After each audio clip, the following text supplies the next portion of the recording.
जय हिंद दोस्तों, स्वागत है आपका हमारी क्लास में। आशा करता हूँ कि आप लोग स्वस्थ होंगे, खुश होंगे और मस्त होंगे। आशा करता हूँ कि आप लोगों ने जो कल पढ़ाया था वो पढ़ लिया होगा, समझ लिया होगा, उसकी प्रैक्टिस भी कर ली होगी। उसके आगे का हम और पढ़ेंगे। चलिए शुरू करते हैं। तो दोस्तों, कल हमने योग, व्यकलन, गुणन और भाग के लिए इन सारी प्रकार की संख्याओं के लिए क्या देखा था कि अंतर्गत समृद्ध है या नहीं। आज हम इन्हीं के क्रम विनिमय गुण देखेंगे। पहले ये समझ लेते हैं कि क्रम विनिमय गुण क्या होता है। ठीक है, मान लीजिए मेरे पास दो संख्याएं हैं, साधारण सी संख्या। ठीक है, मैं इनका योग करता हूं, क्या आता है 7। यदि मैं, ठीक है, जो सेकंड प्लेस पर था उसको मैं फर्स्ट नंबर पे लिया, मान लीजिए ऐसे, और जो फर्स्ट नंबर पे था उसको सेकंड प्लेस पर लिया, बिल्कुल ऐसे। ठीक है, तो मेरे पास क्या मिलता है 7। मतलब कि यदि मैं इनके स्थानों का क्रम बदल दूं तो भी मुझे वही आंसर प्राप्त होगा। इसका मतलब होता है क्रम विनिमयता। ठीक है, इनके क्रम वो बदल देना, क्रम विनिमयता समझ गए होंगे आप। अब हम देखने जा रहे हैं क्या परिमेय संख्याएं योग के लिए क्रम विनिमय है। मतलब कि यदि मैं दो परिमेय संख्याओं का योग करता हूं तो क्या वो क्रम विनिमय होता है या नहीं है। चलिए शुरू करते हैं। तो मान लीजिए मेरे पास, ठीक है, दो परिमेय संख्या ले लेते हैं। परिमेय संख्या समझा चुका हूं क्या होता है, जिसको हम p बटे q के रूप में लिख सकते हैं। ठीक है, जहां पर q 0 के बराबर नहीं होता। ठीक है, क्योंकि यदि हम हर को 0 ले देंगे तो अपरिभाषित हो जाता है। ठीक है, उदाहरण लेते हैं। देखिए योग का बोल रहा है, तो मान लो मेरे पास योग बीच में आएगा। ठीक है, चलिए मैं इन दोनों का क्या करता हूं, योग करता हूं। मेरे पास क्या प्राप्त होगा, आसान सा तरीका बताता हूं, बाद में आपको एलसीएम मेथड भी समझाई जाएगी। ठीक है, चलिए जब बीच में प्लस का चिन्ह हो तो क्या करेंगे, ठीक है, इस हर का इस अंश में गुणा करेंगे। 7 दूनी 14, समझा चुका हूं गुणा कैसे करते हैं यार। ठीक है, बीच में प्लस चिन्ह है, प्लस लगा देंगे। 3 पंजे 15 और दोनों हर का आमने सामने, 3 7 21। ठीक है, ये माइनस ये प्लस, ठीक है, माइनस हो जाएगा। 15 में से 14 गया, कितना बचेगा 1। क्या आ गया 1 बटे 21।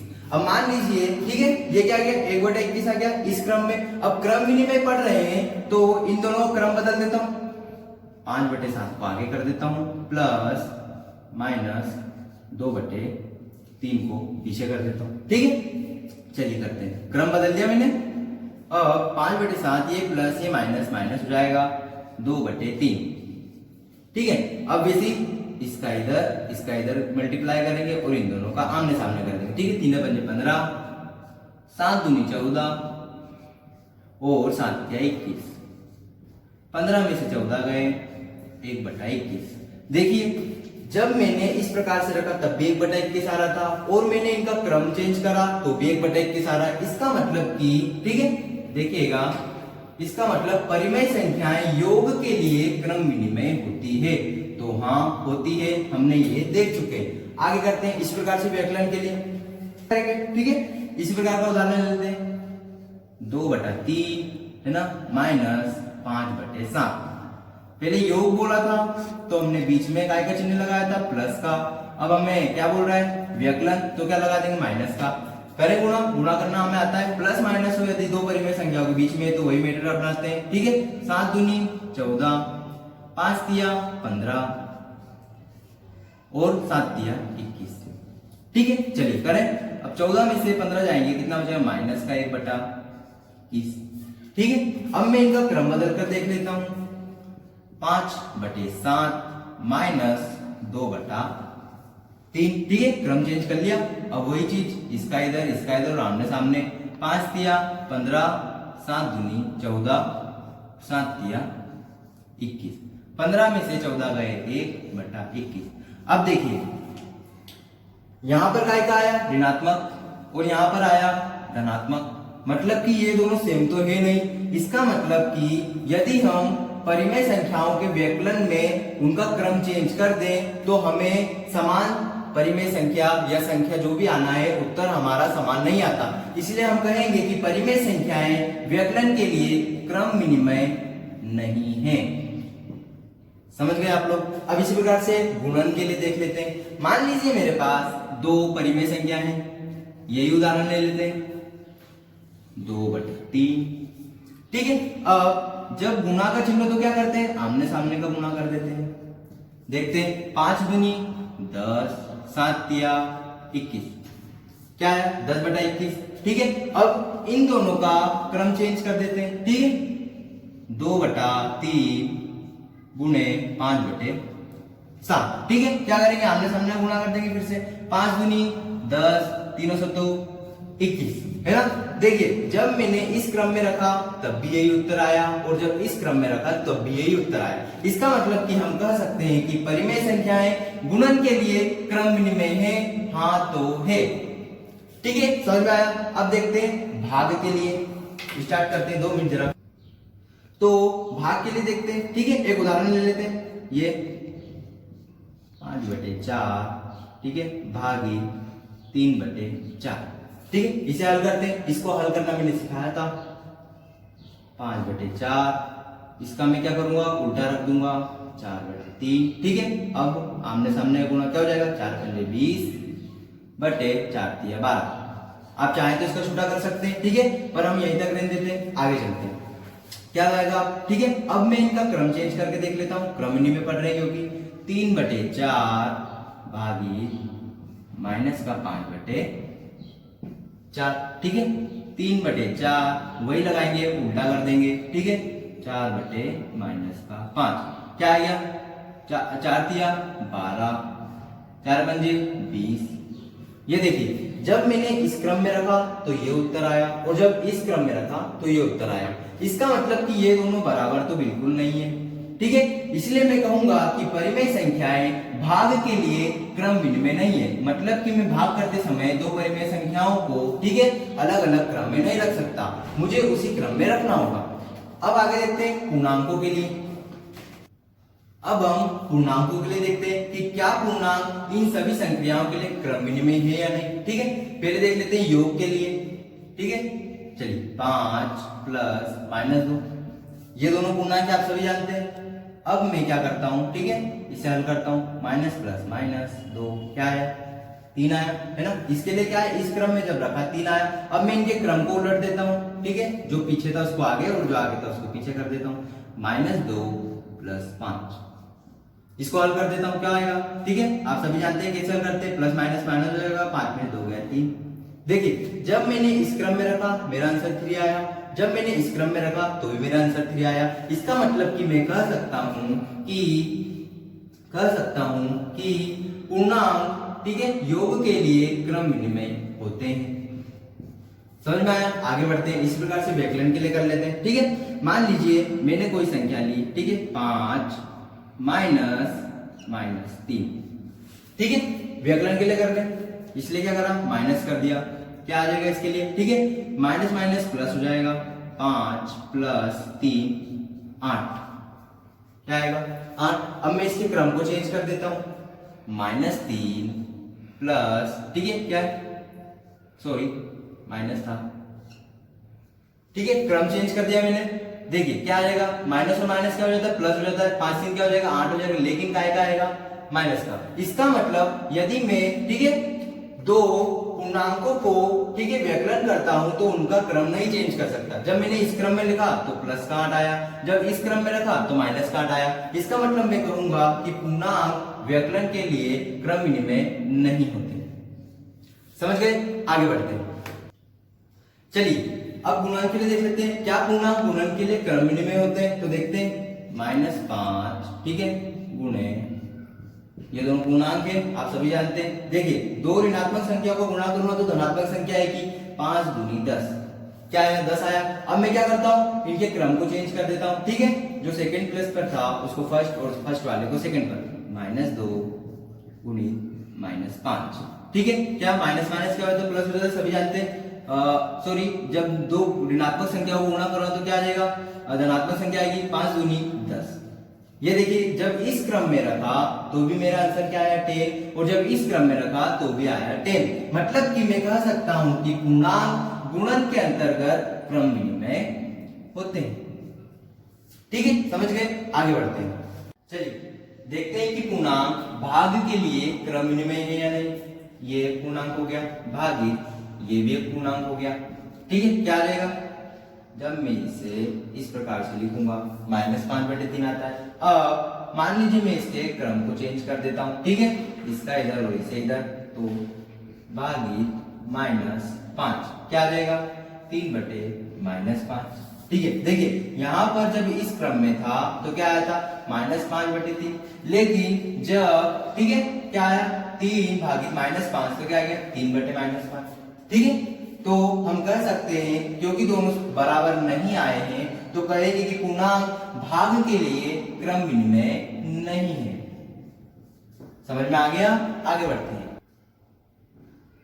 अब हम पूर्ण संख्याओं के लिए देखेंगे कि वो सारी इन संख्याओं के लिए क्रम विनिमय है या नहीं। तो देखते हैं, पूर्ण संख्या योग के लिए क्रम विनिमय है तो देख लेते हैं। देखिए पूर्ण संख्या हम आसानी से एक बहुत आसान सा, ठीक है, उदाहरण लेते हैं।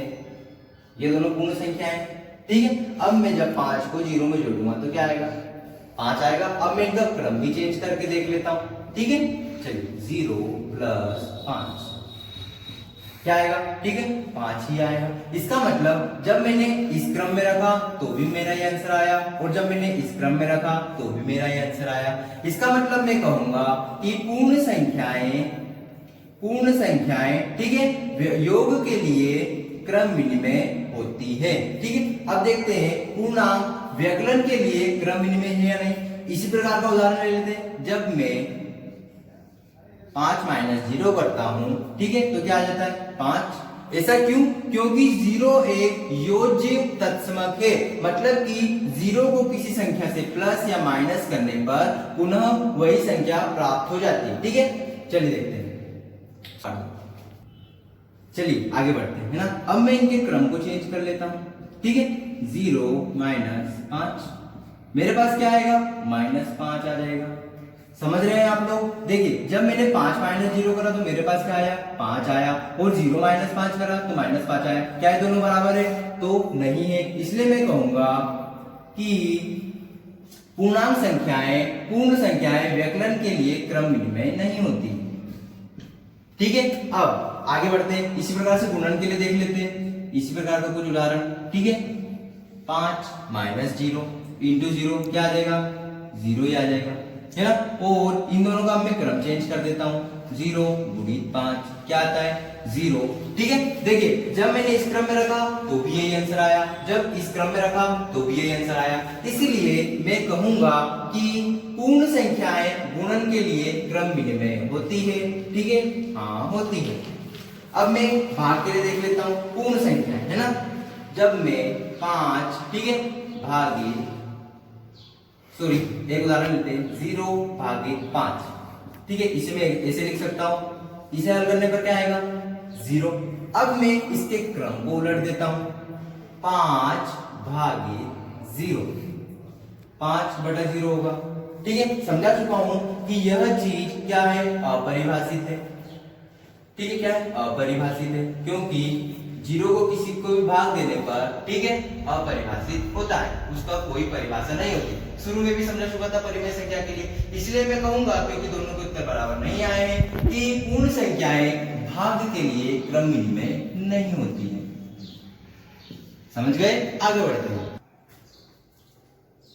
चलिए आगे बढ़ते हैं। क्या प्राकृत संख्याओं के लिए ये सारी संख्याएं क्रम विनिमय है या नहीं? पहले देख लेते हैं योग के लिए। प्राकृत संख्या आप सभी जानते हैं जो 1 से स्टार्ट होती है। योग बोल रहा है इसलिए योग कर लिया। 7 - 5 = 12 होता है। ठीक है, अब मैं इनके क्रम को बदल लेता हूं। ठीक है, 7 + 5 क्रम चेंज करा तो भी क्या आया 12। देखिए जब मैंने इस क्रम में लिखा 12, ठीक है, और जब इस क्रम में लिखा तो भी वही आंसर। इसके लिए क्योंकि दोनों बराबर है इसलिए मैं कहूंगा कि प्राकृत संख्याएं योग के लिए क्रम विनिमय होती है। तो हाँ होती है। अब मैं व्यकलन के लिए देख लेता हूं। इसी प्रकार का उदाहरण ले लेते हैं। जब मैं, ठीक है, व्यकलन बोल रहा है तो क्या करता हूं 7 - 5 करता हूं तो क्या आता है 2 आता है। और जब मैं इसके क्रम को चेंज कर देता हूं 5 - 7 तो क्या आता है -2 आता है। इसलिए मैं कहूंगा क्योंकि ये बराबर नहीं आए हैं, ठीक है, बराबर नहीं है, इसलिए मैं कहूंगा कि प्राकृत संख्याएं व्यकलन के लिए क्रम विनिमय नहीं होती है। समझ में आ गया? चलिए गुणन के लिए देख लेते हैं। जब मैं 5 गुणित 7 करता हूं क्या आता है, 7 पंजे 35 है ना। और जब मैं इनके क्रम को चेंज कर देता हूं, 7 गुणित 5 क्या आता है, 35। देखिए जब इस क्रम में लिखा तो भी वही आंसर है, इस क्रम में लिखा तो भी वही आंसर है। इसलिए मैं कहूंगा कि प्राकृत संख्याएं गुणन के लिए क्रम विनिमय होती है। अब मैं भाग के लिए देख लेता हूं, ठीक है। इसी उदाहरण को ले लेते हैं। जब मैं 5 भागित 7 करता हूं, ठीक है, तो क्या लिखूंगा, 5/7। इसे आगे भी हल कर सकते हैं, है ना। तो क्या आता है 5/7। अब मैं इसे क्रम चेंज कर देता हूं, 7 भागित 5 कर देता हूं, तो क्या आता है 7/5। देखिए ये और ये बराबर नहीं हो रहे हैं, क्रम बदलने पर कुछ और आंसर आता है, उसके पहले कुछ आंसर आता है। इसलिए मैं कहूंगा कि प्राकृत संख्याएं भाग के लिए क्रम विनिमय नहीं होती है। हम इतना समझ गए हैं। अब जैसे हमने क्रम विनिमय के लिए करा है, ऐसा ही हम साचल्यता के लिए करेंगे। जैसे हमने क्रम विनिमय के करा, अब हम साचल्यता के लिए करते हैं। आगे बढ़ते हैं, चलिए हम देख लेते हैं कि परिमेय संख्याएं योग के लिए साचल्य है या नहीं। इसके पहले हम ये समझते हैं कि साचल्यता आखिर होता क्या है ना। चलिए साचल्यता देख लेते हैं। मान लीजिए मेरे पास 3 संख्याएं हैं, 3 संख्या देख लेते हैं, ठीक है। 5 प्लस, ठीक है, 5 प्लस 3 प्लस 5, है ना। अब साचल्यता में क्या होता है, साचल्यता एक ऐसी संख्या है जिससे हम सवाल को आसानी से कर सकते हैं, ठीक है, ग्रुप्स बनाकर। ग्रुप्स कैसे बनते हैं, देखिए मैं चाहूं तो ये भी कर सकता हूं कि 5 3 8 प्लस 5 कितना हो जाएगा 13। लेकिन मैंने सोचा कि अरे इसको मैं और सरल कर सकता हूं कि पहले मैं क्या करूं, 5 और 5 का ग्रुप बना लूं और उसके अंदर मैं क्या करूं, 3 को जोड़ दूं, तो ये आसान हो जाएगा। 5 और 5 कितना हो जाएगा, 10 और 3 13। समझ में आया साचल्यता का मतलब कि, ठीक है, आसान करने के लिए, ठीक है, ग्रुप बना देना, है ना। मान लीजिए 3 है तो उसमें से जो हमें आसान लग रहा है उसके ग्रुप बना दीजिए। चाहे तो आप इसके बना सकते हैं, इसके बना सकते हैं, इन दोनों के बना सकते हैं। समझ रहे हैं आप साचल्यता का मतलब। अब आगे बढ़ते हैं, ठीक है। क्या बोल रहा है, परिमेय संख्या योग के लिए साचल्य है या नहीं, तो देख लेते हैं, ठीक है। मैंने परिमेय संख्या ली, ठीक है। हम उचित भिन्न लेते हैं 2/5। योग बोल रहा है इसलिए प्लस करेंगे 3/5, ठीक है, प्लस, है ना। आसान से उदाहरण बताने की कोशिश करूंगा 1/5, ठीक है। अब देखते हैं, अब मेरे पास ये कैसे सरल हो सकता है ना। सरल हो सकता है या मैं किस चीज के ग्रुप बनाना चाहता हूं ये मेरी इच्छा पर है। तो मैं पहले, ठीक है, मैं पहले इन दोनों के ग्रुप बनाऊंगा, ठीक है। तो ग्रुप बनाने पर, है ना, मैं इन दोनों को पहले हल करना चाहूंगा। हल करना मैं सिखाऊंगा, फिर भी आप लोगों को आता है, पहले बता चुका हूं आसान सा, ठीक है। 3 पंजे 15, 5 एकम 5, बीच में प्लस का चिन्ह है, ठीक है। 5 एकम 5, 5 25, है ना। अब देखते हैं ये तो ऐसा कैसे चल रहा है हमारे पास, प्लस, ठीक है, 15 5 20 प्लस 25। इसे भी वैसे हल कर सकते हैं, ठीक है। देख लेते हैं तो कितना हो जाएगा। अब 25 दूना 50, 20 से पंजे 100 बटे 25 पंजे 125, ठीक है। चलिए 100 और 50 150 बटे 125 क्या आया, ये आ गया, है ना। अब मैं क्या करता हूं, ये ग्रुप्स को चेंज करने की कोशिश करता हूं। मेरे पास क्या संख्या आई थी, जब मैंने इस प्रकार का ग्रुप बनाया तो मेरे पास क्या आया 150 बटे 125। अब मैं एक और संख्या ले लेता हूं, ठीक है। एक और संख्या, इन्हीं संख्याओं को अलग रूप से लिखने की कोशिश करता हूं। क्या है 2/5 प्लस 3/5 प्लस 1/5। क्या करता हूं, अब मैंने पहले इन दोनों का बनाया था, अब मैं इन दोनों का ग्रुप बना देता हूं, ठीक है। क्या करेंगे, वही हल करेंगे। 5 दूनी 10, 5 किया 15, 5 25, ठीक है। और ये जो चल रहा है वो चल ही रहा है 1/5, ठीक है। हल करता हूं मैं इसे, 15 और 10 25 बटे 25 प्लस 1/5 आया। अब देखिए 25 पंजे 125, ठीक है, और प्लस 25 एकम 25, ठीक है, और 25 पंजे 125। 125 में 25 जोड़ूंगा तो कितना आ जाएगा 150, ठीक है, और बटे 125। देखिए जब मैंने इस प्रकार का ग्रुप बनाया तो मेरे पास क्या प्राप्त हुआ ये, और मैंने जब इसे इस प्रकार से साचर्यता का यूज करके इस प्रकार का ग्रुप बनाया तो भी कितना आया 150/25। इसका मतलब कि मैं कह सकता हूं कि परिमेय संख्याएं योग के लिए साचर्य होती है। ठीक है, आगे बढ़ते हैं, अब इसे देखेंगे।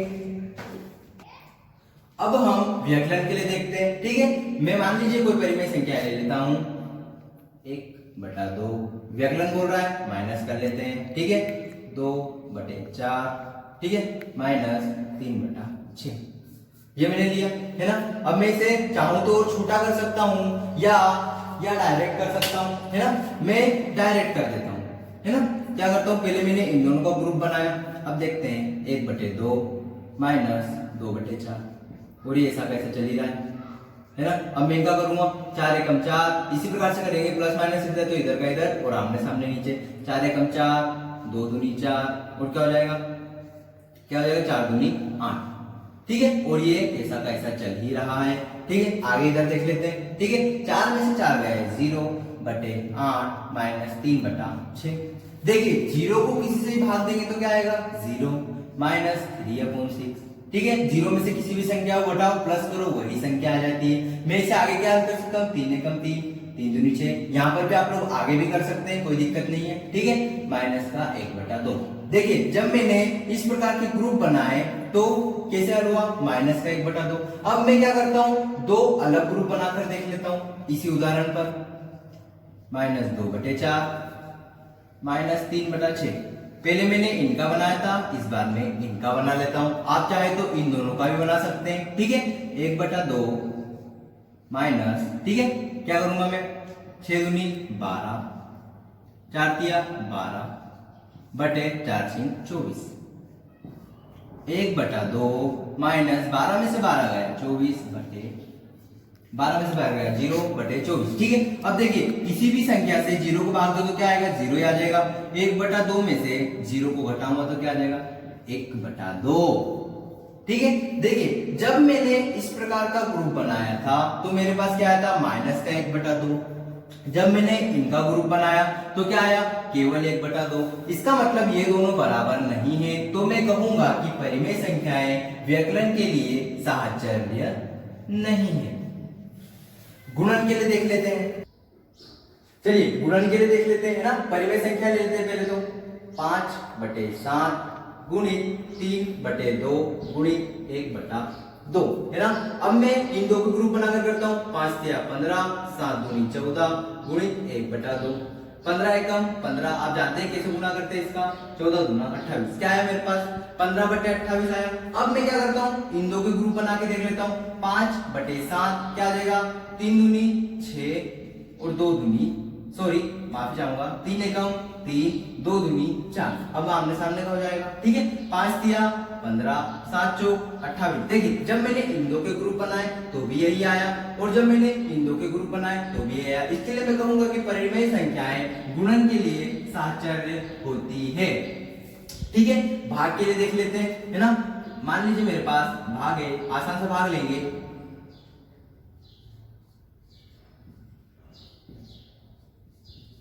ठीक है, अब मैं पहले इन दो का ग्रुप बना लेता हूं, आपको पता है कैसे इसको हल करते हैं। ठीक है, क्या करेंगे, 6/3 हो जाएगा, भागी 2/4 चल ही रहा है।